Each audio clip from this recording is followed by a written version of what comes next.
Have you ever looked at a large family and asked the question, how do they do it? It's a question I get asked all the time. Lisa, with 10 kids, how do you do it? But have you ever asked the question, why do they do it?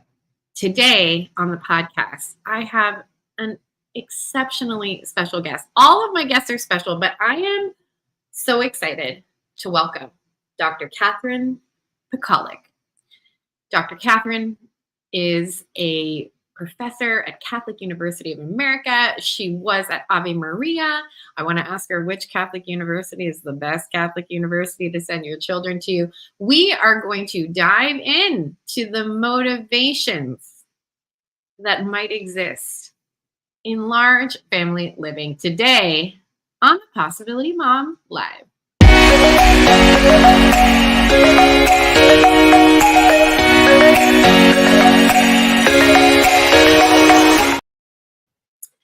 It is full-on summer here. Kids ended school this month up here in the north. And I'm not going to lie, it has been 48 hours of central nervous system dysregulation, because it's like I forgot what it's like to have all 10 human beings in my house, eating from my kitchen, doing all the things at the same time. It's like I have forgotten somehow. Anywho, so if you are in the transition of summer and teenagers sleeping in and I don't know, little kids still wanting everything at the crack of dawn, like, let me know. Let me know how you're faring. I have learned I need to employ a little bit more strategy than I have employed in the last 48 hours. So yay for that. Yay for awareness around strategy. So we'll be talking about strategies in large families, I'm sure, today. But I honestly, I cannot wait for this conversation. I have been looking forward to it. This whole concept of the motivation that one might have to have a large family is very intriguing to me. As a coach, as a life and a business coach, I am intrigued by motivations because it will help my clients move forward in the goals that they are pursuing. I am very curious about my own motivations. I recently did a 2-day intensive into the M code. Those of you who are longtime listeners, you know how obsessed I am with that assessment. Dr. Joshua Miller over at Steubenville has done a lot of training and development using that particular asset. And I just got incredibly blessed with the opportunity to work with Laura Rowland, who is an expert in the M code. And so we're going to I should do a whole podcast on what that experience taught me. And the new products I think are going to be, rolling out as a result of really understanding my motivation, my business partner Stephanie's motivation, all the things. So motivations really, really intrigue me, because motivations are, of course, influenced by how we think. Motivations come from potentially how we were raised, our families of origins, the truths that we believed were truth. Maybe they weren't truth, but things that we hung on to over the years. And so motivations just really, really intrigue me. And this particular book that Dr. Catherine has compiled gets into just all these things that I think perhaps don't get highlighted when we have conversations about big families. You might think about, okay, well, what car do they drive? How do they feed their family? How do they possibly have any time for themselves? All those kinds of things. But examining the motivations is going to be all kinds of fun already. So I cannot wait. But before we do that, I want to share with you something very, very, very fun. I am motivated by helping people make money. So I am curious, maybe a little extra money in your business would motivate you right now. I am teaching a workshop next Wednesday, June 26th at noon East, that I'm calling Accelerate Your Business Cash Flow in just 30 days. If you are looking to put a quick cash infusion into your business, because maybe you want to take the kids on that vacation that you have, on your dream board that you'd love to do this summer. Maybe you want to take yourself on a vacation. Maybe you want to inject some revenue into your business so you can do some new things in the fall. Or maybe there is a cause you really want to give to in this particular season. I want to invite you to join me next Wednesday, where I'm going to be teaching something called my fast cash system. And that is an acronym. You guys know how much I love acronyms. I've got the Saintly Success Path, the Business Buffet. I love me some acronyms. This one is fast cash. And so I'm going to teach you how you can find fast wins.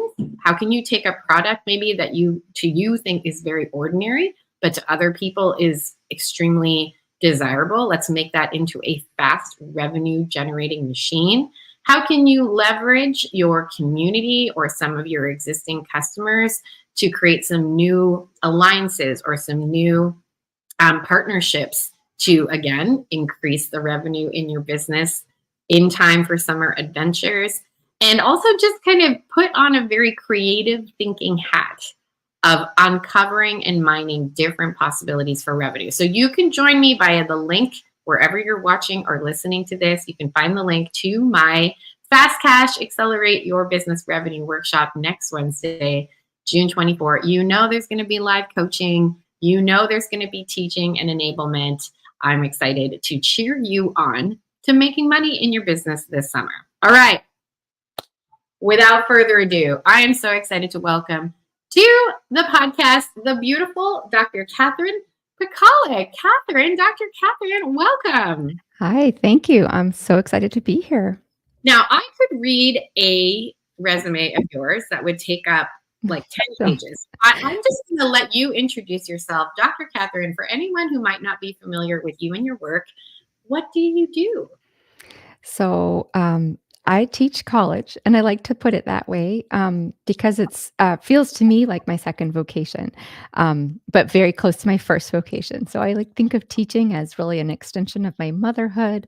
So I teach at the Catholic University of America, which is kind of a dream job for me. Before that, I taught at a small Catholic college in Florida, Ave Maria University, and so I really have believed it to be a blessing in my life to teach students. And of course, as a college professor, I also think about things and try to write and contribute to conversation about things related to my profession. So I'm an economist, so I teach economics, and I teach kind of economics of the family and things related to schools and young people. So there's a theme here, which is, young people, how they come into the world, family formation and education. So yeah, that's what I do. That's where I am. You are prolific. Everybody, just do a quick Google search of Dr. Catherine, and you will see how prolific she truly is. I'm truly sad we did not cross paths in Ave. You were there right before I lived there for 3 years, and so I'm sad that we didn't cross paths. But we have many, many, many esteemed, mutual friends, colleagues, which is just so fun. Okay, before we get into today's topic, you wrote a beautiful piece on Harrison Butker's commencement speech at Benedict. I believe you were there. Is that correct? No, I wasn't there. But I did write the piece kind of suggesting, I might have been, because I was at the Ave commencement address this year and at the Catholic University commencement address, because I had sons graduating from both institutions. So I felt like I could have been, and I was trying to sort of picture what it would have been like to be there. And it's so interesting because, of course, we had Jonathan Rumi give an address and Father Mike Schmitz, very well-known Catholic individuals, and there was very little media attention, even Catholic attention to those two addresses. In the Catholic media online personalities, it was all Harrison. But anyway, I digress. So I have a question for you. You've at these institutions, you've got children who've gone to several institutions. If you had to name one, what's the best one? No, I'm not going to do it for you. I'm going to say it depends on the kid and the family and where you live, right? And that's all fair. I mean, there are strengths and weaknesses to each of these institutions, and I think of it as kind of matching up. The things that your child needs with what the institution can offer. I do think today, kind of in the financial climate that we're in, I do think the institutions on that list, which are more affordable, I kind of want to put in a word there. So I think Ave is super affordable still. Belmont Abbey, where my son, one of my other sons graduated recently. It's super affordable. My institution, not super affordable right now, but certainly for people, depending on situations, there might be scholarships or financial aid. So I feel obliged to mention that because I think my institution is a financial reach for a lot of people. And If I were to do it all again, though, yeah, I went to a secular university. I studied fashion communications. Like okay, that yeah, Elle Woods joke in the movie Legally Blonde. She's like, I have a 4.0 in polka dots. Like yeah, that is that was my you. I I just didn't know Catholic universities existed. No, I Just know. I not did on my radar. really when I went to school. So a lot of my commitment to Catholic higher education is because of what I went through as a college student, and I kinda looked around and I thought, "Is this it?" And when I remember when I first heard about, I think it was Thomas Aquinas College. I was still close to college years, and I thought, "Wow, if I had known about this place, I might have gone there." Sounded so appealing. But yeah, thank goodness. I mean, today, like, thanks to all these different schools doing what they're doing, there's so many great solid options for our children. If I were to do it all again, like at age 40, if Mm, I to go back to school to do an undergrad, and I yeah, didn't have 10 children, you know what I mean? If I was an undergrad again, yeah, I'd be going to Catholic University of America, and I would yeah, be at the school, and I would want to sit in all your classes. So yeah. anyway, talk about That's great. how did this become an area of interest for you? So Yeah, economics, but economics on how it impacts the family and yeah. policy. How did this become an interest for you? So it would be, I could just go back to growing up. I mean, I grew up in a large family and, so in the 80s and the 90s, you grew up in a large family and you do get all those, you grow up with that sense that, you're in a weird situation. People aren't like you. Even in your Catholic parish, people aren't like you. They kind of look at you and they stare. So you think a lot about it when you're different. I mean, I think, it's like, I'm not ready to give a dissertation on being a minority, but there's a kind of like, I mean, this sort of sense that people must have, when you look different, it invites some kind of self-reflection or interest in what it means to be different. And so if you grow up in a large family in a culture where it's really uncommon, you as a kid, you're like, you get all those comments and you just sort of wonder why. So you think about that. So I would say the background as a kid, I was interested in it. But the story I like to tell, it really kind of radicalized me and made me interested in both economics and also family and population when I was in high school and then moving to college, early years of college, I worked, well, I thought I'd like to be a doctor. I thought delivering babies would be the best profession in the world. I thought, like, if I had to do something for a job, I'd like to deliver babies. Why? Because babies are the most joyful thing in the world. I thought that's the happiest time you could ever have. So I wanted to be a doctor, and I lived in the DC area, and young aspiring medical students in the DC area often go work at the National Institutes of Health, the NIH. And so I just, I lived out, like, I lived a mile away. So I thought, well, this is a no-brainer. I mean, I wasn't like super special. I just thought, like, that's what you do. So I went and I signed up to do some research in a lab.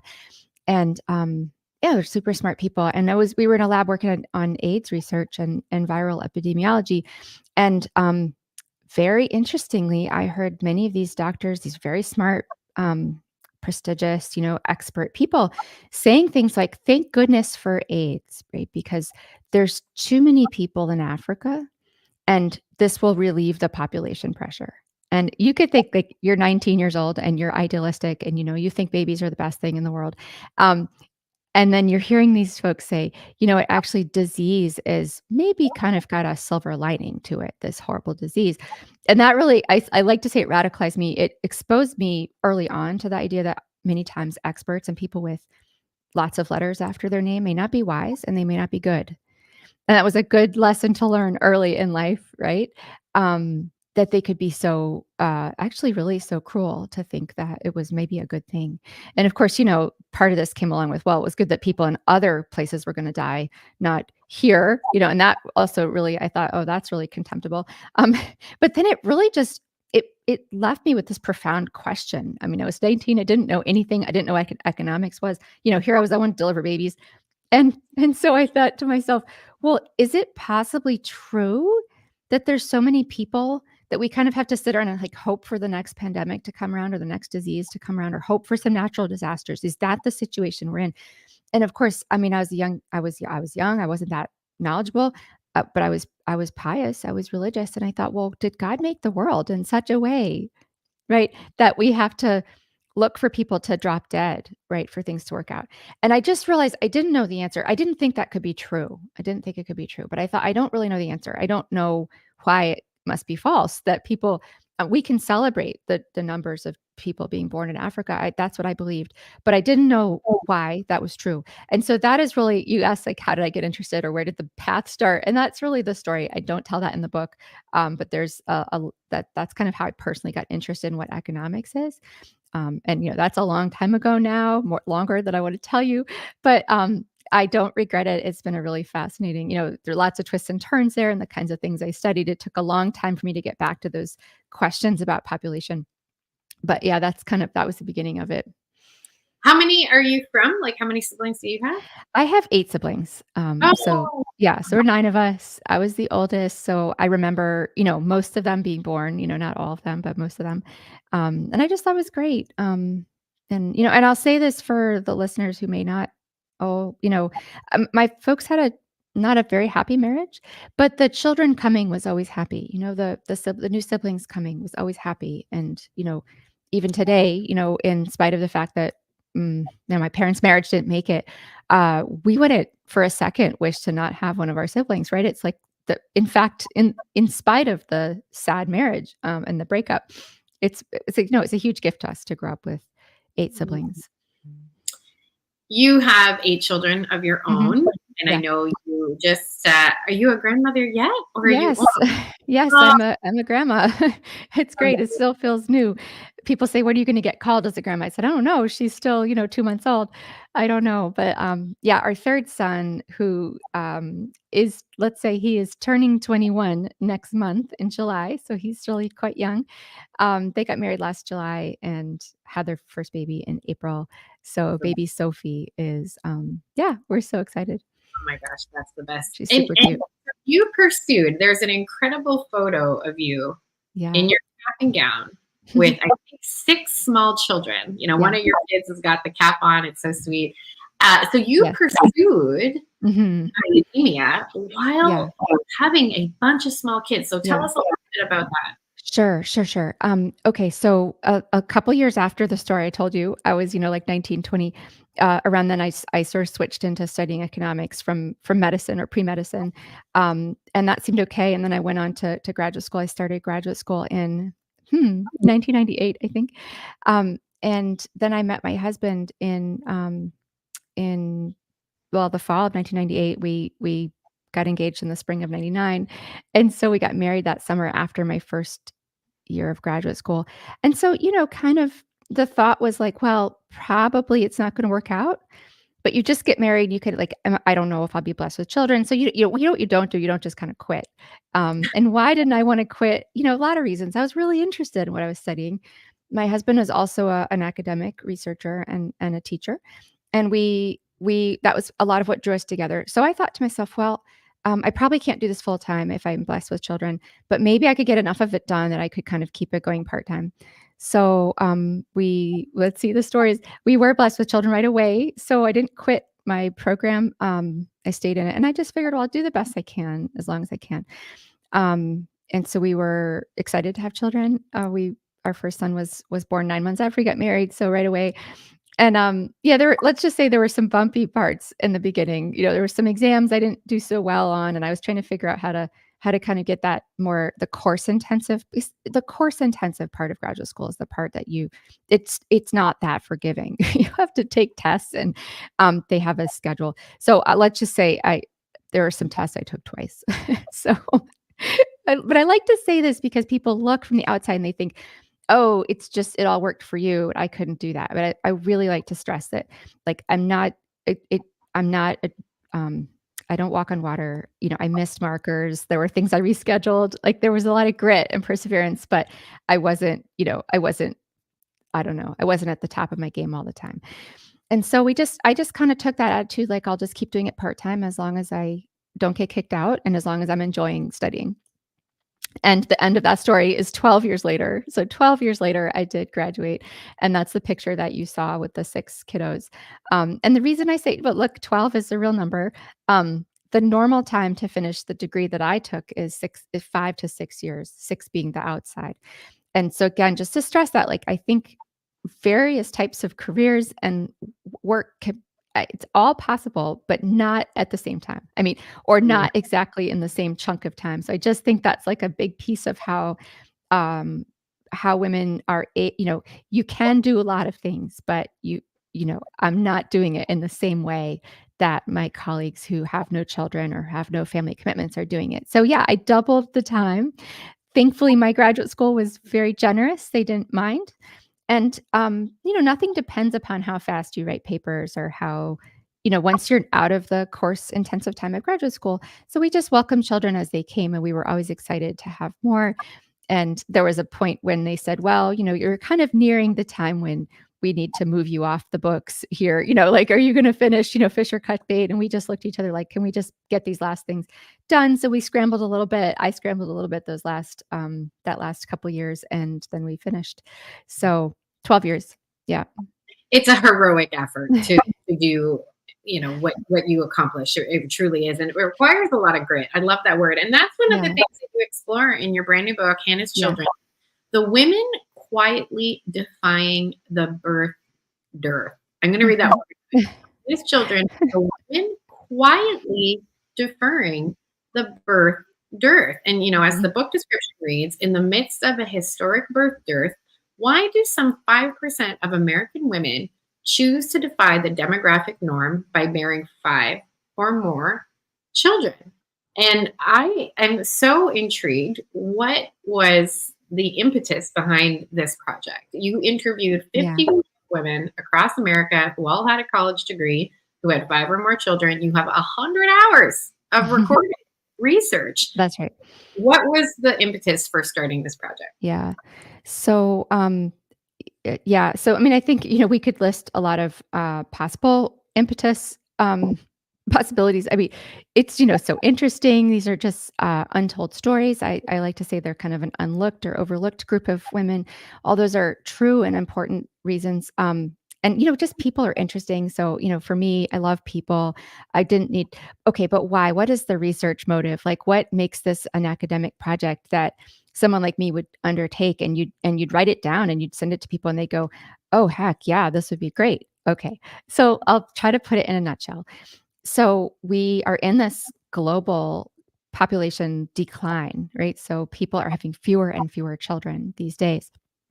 And probably most people are vaguely aware of this, but let's just say it's crossed the line where that decline of births is so profound that it's become a major policy question.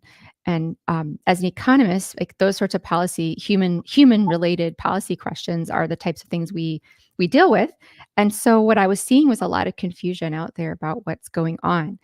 And what I mean is people are saying, well, why are people having fewer children? Like they're really interested in knowing why, right? And we'll just say there's sort of two normal explanations out there, right? One would be that people find having children too expensive. That having children is too. I mean, and I'm not giving you my explanation, but this is what's out there. Having kids is too expensive today. The other explanation is maybe people just don't want as many children as in the past. Okay. In economic terms, one of those is a kind of cost story, and one of those is a benefit or a demand story. And the truth is, economists don't know which one is driving the decline in birth rates. When you don't know which one is driving the decline, you don't know what kinds of policies can be useful. So most of people who are studying the question are studying, smaller family sizes. And I just had this insight, probably just because I'm from a family like this, and I have a family like this, and I know all these people having children. I thought to myself, well, in a lot of places of human, we'll just say human interest or human wisdom, where we need to know things about people, it's very important not only to study the failures or the things that aren't working, but also to look in the places where things are working, right? So if we looked around the world and we said, who are the people who are still able to have the families that they would like to have? They don't seem to be having like these, we'll say, kind of failure to launch stories. Like we talk about failure to launch, people who can't get married until they're 35 or 40, and then they say, well, I would have liked to have had 3 kids, but I just didn't get married in time. So all of the bundle of things that seems to go along with falling birth rates. And I just said, wait a second, maybe these people, I know a lot of them. And I didn't interview my friends. I just want to be clear. But I thought maybe those stories could be brought to the table as a very interesting contrast. So for example, and I don't think I use this example in the book, but it's one of my favorite ones. If you looked around and you thought, for instance, we have a crisis where people are not able to achieve on a regular basis good levels of health and fitness. Suppose you said we are observing global rates of like loss of fitness, lack of healthfulness. Imagine you tried to deal with that problem without ever talking to people who were fit. Right? And you didn't know what it is that fit people do on a regular basis. You had no idea what their habits were, the ways they think, what drives them, what their motives are. And you thought, well, the main thing to do is not be unfit. Like, don't be like that couch potato over there. But actually, like, don't be like the unfit people. That's not a recipe. When you think about coaching fitness, for instance, you have to know exactly what people are thinking, what motivates them, what drives them, what works, what doesn't work. And so just going back to what kind of the impetus for this book was exactly that. It was, look, there's a whole group of people out there, mostly hidden from popular imagination, who are having, let's just say, more than 2 children, right? And why don't we talk to them and find out what drove them, what motivated them, what they think about? Did they always think that they wanted to do this, right? So, and as soon as you write it down, people go, "Yeah, that'd be a great idea. We don't know any." So it's in a sense, right? It's the beginning of an idea where you think maybe marriage and family are like other hard things that we like to encourage in people, like fitness, like healthy eating, like success in business. And they're things that actually require a kind of learning and a kind of a set of knowledge. So, to my knowledge, this book is the first book which attempts to view marriage and family that way, as a kind of a thing you can study, because there's something there we can name and we can look at successful families, right? Yeah. So that's really it in a nutshell. I think a lot of my listeners will find themselves in the book. I Yeah. have a lot of Mhm. listeners who are Catholic or Mhm. have similar worldview to Yeah. Catholicism. And so their faith greatly influences Yeah. their openness to children, seeing children as blessings. But you also tell some interesting Mm. story. I believe her name is Angela. Mhm. Had other reasons for Yeah. having children. So tell us about Angela, because I found that to be very interesting. Yeah. Okay. Just to be clear, so you're thinking of the woman whose husband wanted 9? Yeah, okay. All right. So now these names are all pseudonyms in the book. I call her Lauren. And Lauren's yeah, she's Jewish, but she says right up front that the having children part is different from being Jewish. So she says it's very different. And it comes around to, why did you have all the when I interview her, she has 5 children. And I say, "Well, why? What's going on?" So what's going on for her is her husband just wanted a large family. He wanted 9 children. And of course, I didn't interview him, so I don't know where the 9 came from, and she didn't tell us where the 9 came from. Uh, but she persisted, and when we pressed her, she had a PhD. Her husband had a PhD. And just to be clear for your listeners, not everybody that was in the book had an advanced degree, but many of them did. But I say that because she wasn't getting. We really probed. Was she getting bossed into having children by her husband? Was there something? They had a great relationship as far as we could see. In any case, she volunteered for the study. So I think people who felt pressured into having children, if that exists out there, and I'm sure it does, right? Human nature is what it is. They probably didn't volunteer for a study. Lauren, um, at 5 children, we said, "Well, like, really, what? Why?" She said, "I would have been good after 3," is what she said. And I said, "Well, here you are with 5, and what's the reason?" And she finally said, "Look, my husband wanted 9." And she said, "He doesn't ask very much from me. He doesn't want me to cook for him. He cooks all his own meals." I got the impression her husband was kind of a fitness buff.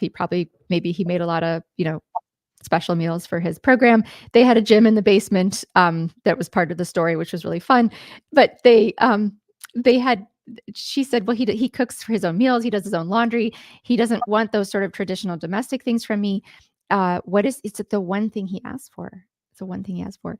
And she said, "I really so it's a part of our relationship."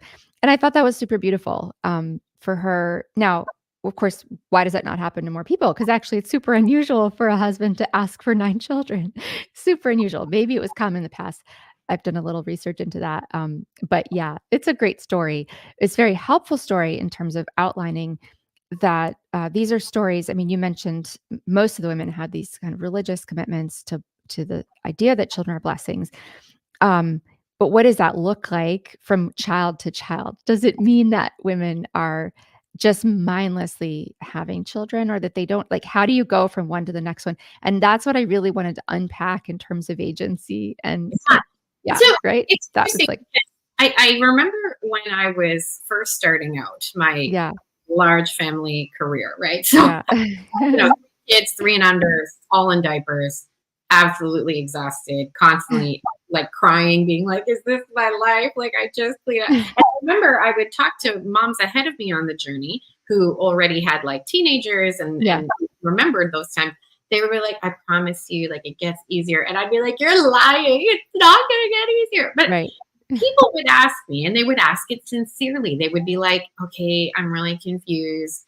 Like, is the goal literally to have as many children as possible?" Like, Right, I do think right. that there can be, either inside a faith or outside, there Yes, can be this little bit of confusion that you're literally cranking out babies. yes. Clarity, everyone. Yeah, yeah, yeah. Not That's No. not what the Catholic Church teaches, and I'm pretty sure Mm-mm. most faith beliefs, like, they're not teaching that either. But Right. it is influenced by this, that Yes. children are valuable. I Yeah. think in my personal story, and I'd be curious yours as well, Catherine, Mhm. beginning, I definitely I had some wounds around proving my worth Yes. in my work. I was Yeah. an TV personality and then built an interior design career where it was very competitive, like both Yeah. TV and high end interior design. Yeah. So I definitely had this sort of chip on my shoulder. I illustrated Mhm. the book, but I definitely had a little bit of like, I need to prove myself. So there was a little bit of like, I'm going to be the best Catholic mom Mhm. who existed, and so I'm going to be so like children are a blessing, and like Yeah. there was a bit in the beginning that was absolutely influenced by, this is what you should be doing as a Yes. Catholic mom. Yeah. I hit an inflection point or a tipping point, and you talk about Mhm. this in the book, and I think it's interesting Yeah. because when I talk to other moms of many, they corroborate, and this is the first time somebody else publicly has, I've heard Yeah. this. Yeah. For me, it was about 4 kids. Mhm. I just remember being like, you know what? We are already outnumbered. Yeah. We are already in this kind of just, it's just a little chaotic. Like Yeah. Yeah. and we're used to it. So I'm 40 at time of this airing. I Mhm. had baby Lucy just before my 40th birthday.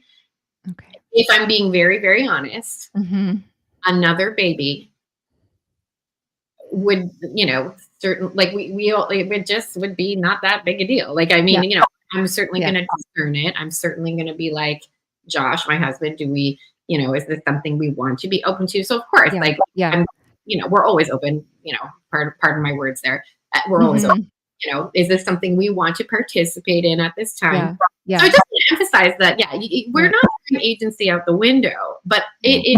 there was a point where I was like, huh, there was a tipping point, and you illustrate that in the book. Yeah. Tell us a little bit about that. Yeah, that's great. So I think that your story really highlights a thing that comes out in a lot of the interviews, which is that our motives for starting our families are not always the same as the motives that keep our families going, right? And that our motives are like, right. I mean, goodness, like as religious people, just as people, we know that our motives are always mixed up, right? Like we're like, there's a little bit of this, you mentioned like maybe yeah, like we come at life with wounds. We want to prove something. We want to maybe make ourselves feel good for things. I mean, I'm sure in my life there was a piece of that, right? There was like a real, and my babies were really healing for me. I remember, coming from a family, a marriage, which wasn't, my parents' marriage wasn't that good. I mean, so I'm sure that part of that in the beginning was like just soaking in the affection from my babies. But like that's in a sense, it's not like the purest motive to have children, but like it's in there, right? Or proving yourself, like all these different things. I think they're all great. They're like, because this is how we are in life, right? Like I look at my sons and are out working really hard and it's hot and they're out doing that work. Why? Because they'd like to make money. And is that the purest motive to do anything in the world? No. Is it a great motive? 100%. Like, I think that's how God made us, right? So, meaning we start with these lower motives, but they direct us to the higher motives. And I think that childbearing is sort of like that, that a lot of women in my study kind of got into it because they were religious. They viewed children as blessings, that the purpose of their marriage. They knew when they got married, they wanted to start a family right away. But then, yeah, they hit these inflection points, these points where they were really forced to kind of like reevaluate what's motivating me. And there were a lot of different pieces to that. One is that as I think you just described, as they got further into this, I don't know, what did you describe it like your career as a mom or this journey, people will say, they discovered that actually like parts of it just get a lot easier. So I think Danielle says something like after her seventh, I interview her when she's expecting her seventh. And she says, well, like if we had one or two more, would that be a game changer at this point? Would that like totally upend our lives? The answer is totally not, right? Like you've already kind of arranged your whole life to just be, this is what you do. So the costs of having more children definitely the costs in terms of, how to make it work, they do go down in different ways. But the flip side, I think, certainly this was very, very prevalent for me. This inflection point happened really like between 6 and 7, children 6 and 7. But I really remember it at child 7, um, where it was simultaneously the hardest physical pregnancy that I'd had. But after she was born, I just remember thinking, this is just pure gift. Like, I'm so overwhelmed by the gift of this child. And I was just in awe, like that God would give us one more like perfect, amazing human being. It was this child, number 7, it was Valerie. I remember thinking for the first time, like, I don't want her to ever be alone. Like I want to be present for her like till the day she dies. And I remember thinking about that and realizing that's not a normal thing to be present for a child. Like you shouldn't be present when your child dies. And I thought, why am I even having that thought? By the way, then I was like, oh, the Blessed Mother, this is what we're praying about. She's with us when we die. And why? Anyway, now I'm really going off on a tangent. But Valerie was this inflection point where I think at that point I was 38, 37-ish, very physically difficult. And that inflection point, I thought, if I could physically have 10 more, I would love to have 10 more. It was like, because it was that point where I'd crossed into like, it's just pure gift. And if God can send us another one, goodness, like if I can handle it. But we did just have one more after that. And that when I was 40. And I think that is all that God is going to send us. But yeah, that was another inflection point. So I think these inflection points are super interesting and they help us to like, and I don't know, I'm not a great athlete, but people that are great athletes who I know, I think they describe that same sort of thing, although I think it's not as profound as childbearing, but that sense that like maybe at the beginning you run because you want to lose weight and then you begin to sort of run because you enjoy it. And then at some point you reach this place where there's euphoria and you're out and you're just at one with the road and with nature and the birds are singing. And you've kind of gone through all of the learning how to deal with the pounding and the pain or whatever that is. And maybe it's not even as painful for you anymore. And now it's just pure enjoyment of God made you to be able to do this thing like running or whatever. And then and I just think that is probably true for anything that in our lives that is hard, that's worth doing, that requires a lot of like learning along the way. And so few people know that you can achieve that kind of euphoric, um that's probably the wrong word, but it's like that. It's like a Zen state or a flow state with childbearing where you just sort of go, oh, like I'm there. Like if we could have 10 more, I would have 10 more because this is really the best thing I can do. Yeah, But nobody starts out that way. Literally nobody. Like this is that, right? It's like not a thing at the beginning. I definitely did not start out that way. Yeah. And it's interesting when I talk Yeah. to my high school girlfriends who knew me then, Mm. still kind of were like, wow, like you turned out real different. And I'm like, Yeah. yeah, I did. I wanted So to funny. be a CEO by the time I was 30. I had this Mhm. very different kind Yeah. of vision Yeah. for my life. Yeah. But there's so much to say. Like, I found a kinship in the book. There's Mm. this sort of feeling of like, these people get me. Yeah. And be honest, I sometimes have thought, okay, I sit here, in my lonesome, in my little Lisa Canning mind, being you are like a total anomaly. There's nobody else who has babies Mm, because they love to have babies, yeah. and that's just not the case. There are lots of other women, but Yeah. that's something you highlight too is that just that, like, I look at each of my children, and certainly, oh my word, like this today, there was Mm. pee on our stairs, and nobody knew where it came from. Which Yeah. is very odd that we don't know how it got there. We're pretty Yeah. sure it was yesterday. I declogged a toilet that was just, well, just not describe it. It was awful. Yeah. My passenger van, we decided it would be a good idea to detail it in 40-degree heat, and I'm finding, just Oh my goodness. ecosystems of, Yeah. Yeah. various decaying food. So anyways, my point is like in a large family, are there inconveniences? Are there things that are very physically Yeah. demanding? Yeah. And sometimes costly on every different level. Yes, Yeah. 100%. But I look at each of my 10 kids, and I genuinely enjoy them, like Right. each of them individually. Right.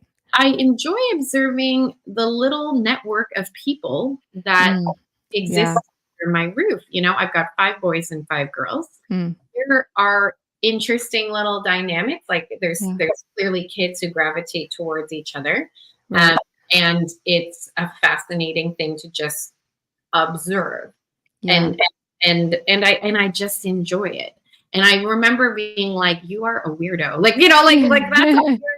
I'm not a weirdo, and your book really beautifully highlights that you can just enjoy Yeah. children. And Yeah. I think at the time, and I really want to hear your thoughts on this, Mhm. the time of that Harrison Becker thing was interesting Mm. because, of course, there were many people who decided to comment Yeah. on the fact that birth control is the most essential thing for a woman's success. Mm. That really Mhm. came out from, Yeah. that address was obviously not intended for that audience, but No. that came out swinging. People Yeah. were just like, birth control for women's success. Yeah. And what's the point I'm trying to make here, Catherine? I think Mm.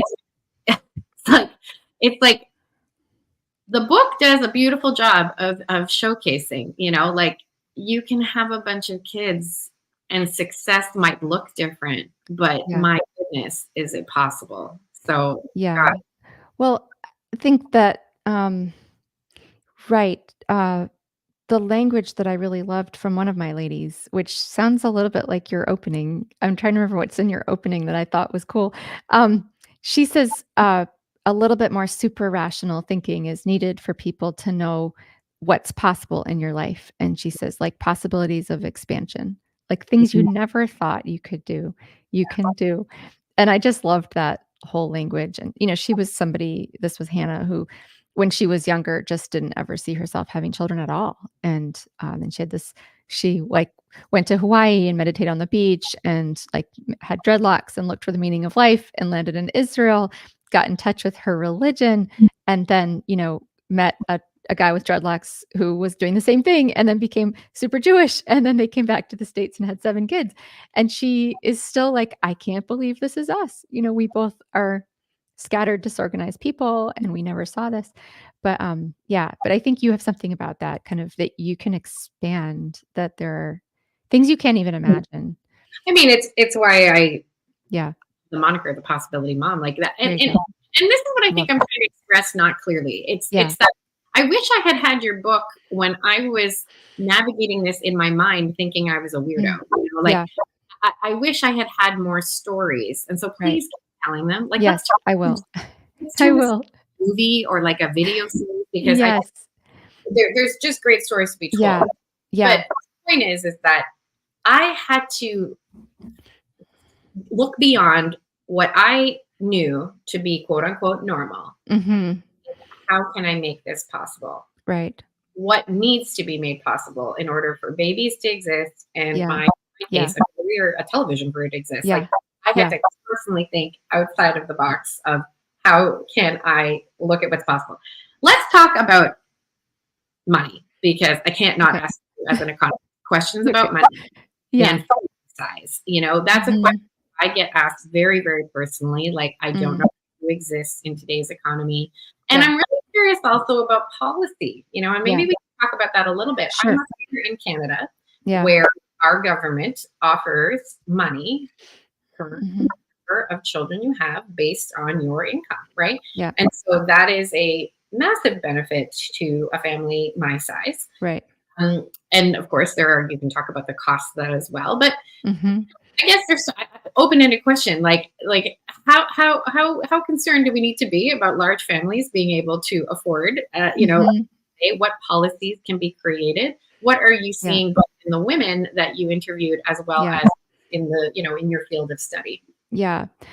Great question. So obviously, like the financial logistics isn't something I went after in the interviews, in part because I felt that that could just take us. But we got some flavor for it. Almost everybody we talked to, first of all, we talked to people who were really like at the bottom. Some people were kind of receiving government assistance, like through welfare programs, food stamps, and then people super at the top, like very very wealthy, and then everybody in between. I think we covered the spectrum. Everybody talked about things that trade-offs that they had to accept, financial trade-offs. Maybe not Lauren. Lauren was in the top, one of the top wealthiest people we interviewed. So when things got tough for her, they just hired more help, but that's great. I don't begrudge it. I mean, but everybody really talked about trade-offs. You know, People talked about thrift stores and buying clothes secondhand and, secondhand cars. And I was just explaining to my son the other day that we'd never purchased a new car until, I don't know, a few years ago. And I said, your dad and I just weren't in a position to buy a new car, so we always bought secondhand cars. So I think, okay, but you asked sort of a bigger question. Yeah. So I think number one, the families that I met, they're all making it work somehow. And so really the key I think was what you're willing to give up. And what does that look like? Now, I didn't probe for sort of like how painful is that. I'm sure a lot of them aren't eating out as often as typical Americans. Every time I look at those numbers, by the way, because we love to eat at home and we we enjoy our kitchen time together. I look at those numbers. I think, how are people eating out like 3, 4, 5 times a week? Um, Different culture, obviously. I think when you have a lot of children, it's just not economically sensible to eat out as much. Um, we don't think of that as deprivation because we just enjoy eating together at home so much. But, I suppose some people might see that as a deprivation. But I think, a couple things about, how you said, how concerned should we be? So yeah, I would not want to make light for a second of how difficult it is to afford, more than 1.5 children, and even 1 child is a financial burden. As an economist, the thing that the thing that I don't find easy to convey quickly is that, there are no economic quick fixes. So, right, so that sounds like, well, duh, like, of course. But what I sort of mean is, right, it's not easy to make everything more affordable, because prices and the cost of things, they adjust all the time, and they adjust in ways that are unintended, and often in ways that go in actually the opposite direction, right? So as a for instance, there's a paper has just recently come out indicating that when, in one of the first earliest, now this might not apply today, one of the earliest maternity leave programs in the United States, it was a kind of a mandate. It looked as if, employers responded by lowering women's wages. You might be like, wait, okay, wait, why? What? How did that occur? Well, because basically employers looked at women, applying for jobs, and kind of the expectation is if they get pregnant, they're going to cost me a little extra because I'm going to have to give them these lengthy leaves and cover that time. So, a rational employer is thinking ahead and thinking, well, you just made a female employee more expensive to me. Right. So insofar as it's mandated by the government, so I'm kind of not here to say maternity leave is always bad or will always lead to those kinds of outcomes. But when you apply a policy that forces all businesses to act in a certain way, if it wasn't something they could handle before, they are often going to respond in unexpected ways. And this is true about a lot of things. So as an economist, I'm sort of here to say, like, I think we should make it easier for families to do these things because it's very good for the country. And so I would think like the quickest thing we can do is sort of reduce the tax burden on families. So in the United States, we're talking a lot about child tax credit and how big that is, and could it be bigger? It was bigger for a while, then it was smaller. It's become a little bit of political football back and forth. I don't think that's so great, right?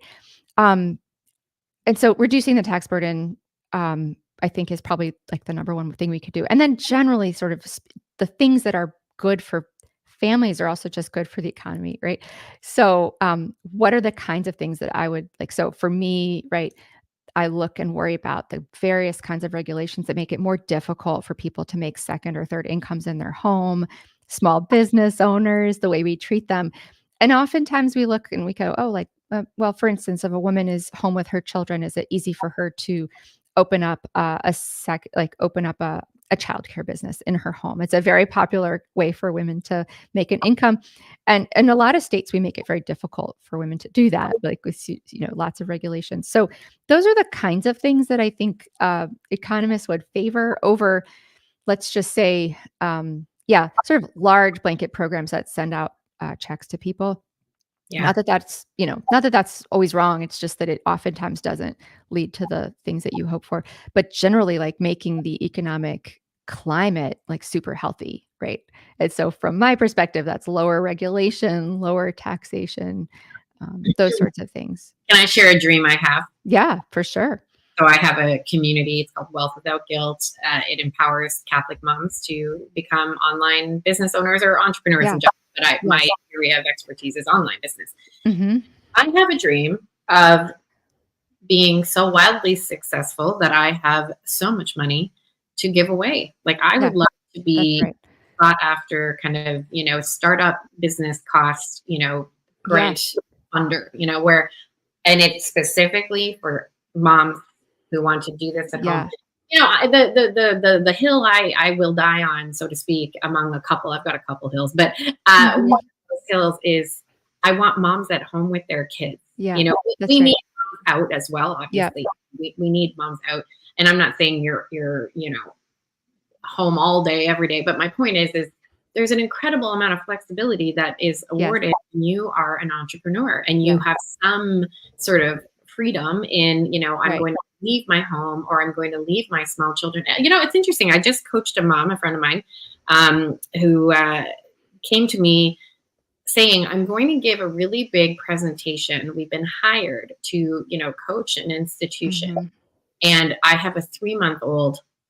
And honestly, the baby will do so much better if they're just strapped to me. And strapped to me. And my friend was like, do you think it's unprofessional if I do that? And I was like, oh my, like how long do we watch me? Like I just brought a baby to Fox and Friends in New York City. You know what I mean? Like there's just a freedom, I think. So if you were to type to an entrepreneurial mom, there are many who listen to this podcast, both as a woman who has pursued some really incredible things with 8 kids and as an economist. What encouragement would you give that entrepreneurial want to be mom? I think you and I must think about this pretty similarly. I've brought kids with me to I've taught classes with kids, in my ergo or in my backpack, both kinds. In the little ring sling when they're super little, it's much easier, less stressful for me, less stressful for baby. And I think it's a great example to my students to see like, oh, well, babies are coming along. So I think that's right. I think, well, first of all, like there's a lot of doom and gloom out there, and like around all the Substacks and the various culture critics. And I think this is not a great time to be all doom and gloom, as I don't think it's warranted. I don't think it's ever been easier or better time for a young entrepreneur to kind of think about self-starting, so to speak. And goodness, like when people ask me about shaping their careers as future moms, they say, well, I'd like to have kids in the future. The number one thing you want to tell them is don't lock yourself into anything, is the main thing, right? So stay flexible. And what's more flexible than your own business, right? Like in a sense. Now, of course, somebody with a big own business is going to say, oh, come on, cut it out. Like so much depends upon you. You can't walk away. That's true. That's true. But at the same time, like when you think about the kinds of careers that are, let's just say like, my parents' generation, when you were going to be a partner at a law firm, you're going to be a medical doctor, you just were strapped in and somebody else is making decisions about your time. So I think the main thing is stay in control of your time. And, that's going to look different at different stages in life. I also want to point out too, like this idea of doing your work with a baby strapped on. Um, that gets easier to do with more experience as a mom. And Mhm. so oftentimes, women look at me and they say, "Well, like you're doing everything, and I want to do that too." I say, "But hang on a second. I was just a student for when I had my first 6 kids. And I was a super part-time student. That's how it was 12 years. The reason I say that is because by the time I went out of my home into the classroom, number one, classroom teaching, you do most of your work at home. But number two, I was pretty good at being a mom and wearing a baby at that point, right? And I, kind of, so, yeah. So the advice to the younger moms or the younger entrepreneurs wanting to be moms, right? Stay flexible, pick professions that you can enter and exit, that you can put on hold if you need to put them on hold. Try to retain as much autonomy as possible. And then give yourself time when you do have your children. Give yourself time to become good at it, and don't be frustrated, because I think a lot of times people, who are used to being successful at what they do, they first get that baby and they're like, I'm not good at this. Yeah, that's right. Of course you're not, but you will be. But just give yourself some time and let yourself get good at those mom skills before you do too much of the doing it at the same time. But I totally think it's doable to do things together, but you just, yeah, And don't quit. I think that's the that's thing, right. if I may add, is Yeah, just don't quit. And that's right. definitely discern. That's Please right. don't get me wrong. Yeah, Discern, that's right. absolutely discern. But Yeah. what I observe is quitting before you have even given yourself a shot. Yeah, that's And right. quitting before, like, I mean, the Holy Spirit as your companion. I think this morning, I'll just be very Yeah. honest. This morning was a hard one. Yeah. There was pee on the stair. Like, whose pee is it? It doesn't make any sense. Yeah, And there were all other things that happened that my goodness, I was like, ay, ay, ay, ay, ay. funny. And in the moment, of course, I'm like, ah, in the moment, I want to give up. I want to quit. But then in those moments, and my spiritual director has really drilled this into me, because I can sometimes be a little bit too self-reliant. So I'll be like, Mhm. Lisa, rely on your mindset training, rely on all the things that like you can do Yeah, this. And he's really been trying to actually, yes, still use your human yeah, formation. But he's like, in that moment when you just want to die, he's like, I want you to turn to God immediately. mhm. You can utilize all the training that you've got, but in that moment, just be like, come, Holy Spirit. Yeah, yep, And I think that's the thing that I wish these young moms or inexperienced moms, just wait a little bit. Yes, yeah, just yeah, yeah, hear that's from the right. Lord, go. But don't forget you're not alone. Oh my gosh. All right, Yeah, Catherine, honestly, yeah, we we're could go we're all best. day. I've declared it. You and I are best friends. We're gonna do all kinds of things together. Is there anything else that you want to share on this topic that you didn't get a chance to share today? Oh, that's a great question, but I wasn't expecting it. Let me think. Yeah, I think so maybe just one tiny thing. So, I think that for listeners who haven't started their families yet or maybe are just thinking about it, um, that children are, you can't really know what it's gonna be like till you have one. I just think that's something that really came out, was sort of how much people, wish they could've, so in other words, like, if you're on the fence about when to start, just kinda go for it, because, there's no such thing as being ready until you have a baby. The baby makes you ready, right? Like, the baby makes you ready. And just sort of, understanding that a lot, like, those first few weeks are oftentimes not the times you fall in love with being a mom, but it comes later. So just, be it's a kind of openness, it's a trait of openness um, to recognize that all of the, people sometimes say this, "All the people who will love you, you haven't met them yet." Right? Like, you haven't met all the people who will love you, and, this is an amazing thing, right? I love that. It just makes me melt every time I think about it, right? So, like, my son's daughter, baby Sophie, I hope she'll love me, but, like, I'm just getting to know her, and, like, what an amazing thing. So family's just got this magic property to it that, um, you can expand the circle of people that you can pour out your love for and that can love you, but before you kind of get your head into that space, it's like you can't even imagine that that's how this whole thing works. But it's like, that is, I don't know. I don't think you can say that in 2 minutes. Hopefully my book sort of helps, like, present that picture to people a little bit, but, be open to sort of learning that there's a whole world of, human richness or like, right, just like when you don't know that people get in shape and it's amazing and you're like, "Really? That's all you do and you do that? It's amazing." And then as you learn, you're like, "There's a whole world of people who have these children and it's like, it's just magical." So, yeah, just to be open to that and think about it, as a, really like an experience you can enter into and be I'm Wow. sure it'll be unexpected along the way. You are Yeah. such a gift to me, to the world. Everybody, I want you to go and pick up a book. Pick up the book, Hannah's Children. You can go learn more about it at hannahschildren.com. Where can people go learn Mhm. more about you and your work, Dr. Pat? Okay, so, I probably need to take one of your courses, Lisa Canning. I think I need to sign up for your, like, next course immediately. But I am so slow to figure out how to promote myself and my work. But, there's a very baby, website that's just developing, catherine.pakaluk.com. So, I know my name is hard to remember, but if there's a way to link my name someplace, for your listeners, catherinepakaluk.com, catherine.pakaluk.com. I'm on, Twitter or X as well, although I'm not, like, super spicy. I just I post kids, pictures of my kids and, things that relate to family, as I call them. But yeah, those are the 2 spots, but maybe after I take one of your courses, it'll be easier to tell people where to find me. Don't worry. I'll just be your publicity. It's okay. You don't need Okay. to. All All good. right. Yeah. Dr. Pollock, thank you so much for joining me. You're so Everybody, welcome. thank you so much for joining me on the Possibility Mom Live. Until next time.